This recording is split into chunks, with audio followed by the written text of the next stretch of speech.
High, hello, নমস্কার। আমি শিপ্রা বলছি। আমি আজকের আপনাদের সামনে ঢোকলার পাপড়ি চাট দেখাবো। তো আপনারা দেখতে থাকুন আর আমাকে সাবস্ক্রাইব করুন, লাইক করুন, কমেন্ট করুন প্লিজ। তো আপনি কী কী লাগছে আমি আপনাদের দেখাচ্ছি।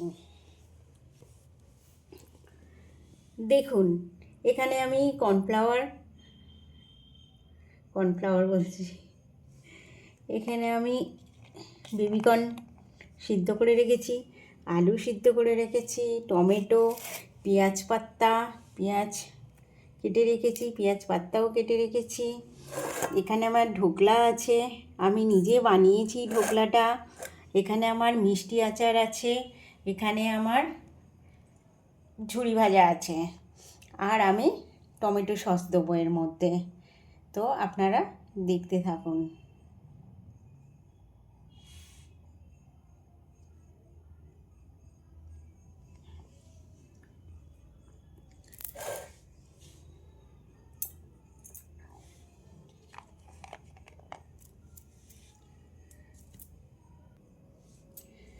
দেখুন, আমি এতে টমেটো সস দিয়েছি, ঢোকলাটাকে আমি পিস পিস করে কেটে নিয়েছি।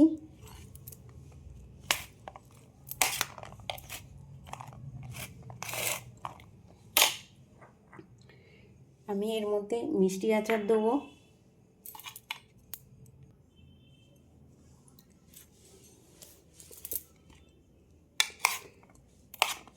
দেখুন, আমি টমেটো সস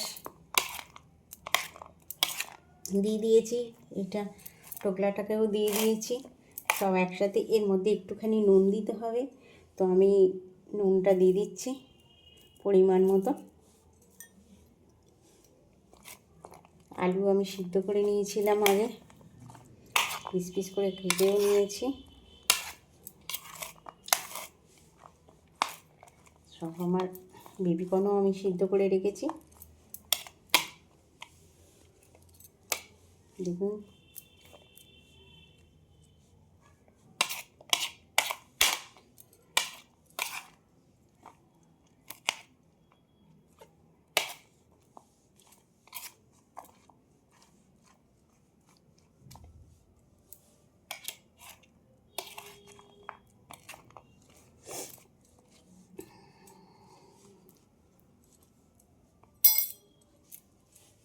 এর মধ্যে আমি মিষ্টি আচারটা দিয়ে দেবো, খেতে খুবই ভালো লাগবে মিষ্টি আচার পাপড়ি চাটে।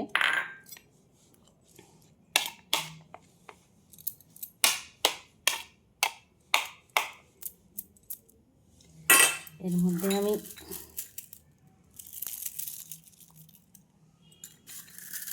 ঝুড়ি ভাজাটাও দিয়ে দেবো।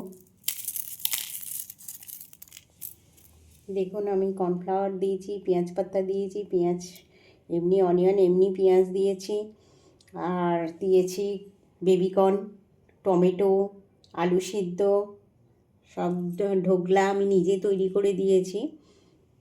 মিষ্টি আচার, টমেটো সস, ঝুড়ি ভাজা, নুন আমি দিয়ে এটা মিক্সড করেছি। তো আপনারাও বাড়িতে ট্রাই করুন আর আমাকে সাবস্ক্রাইব করুন, লাইক করুন, কমেন্ট করুন প্লিজ।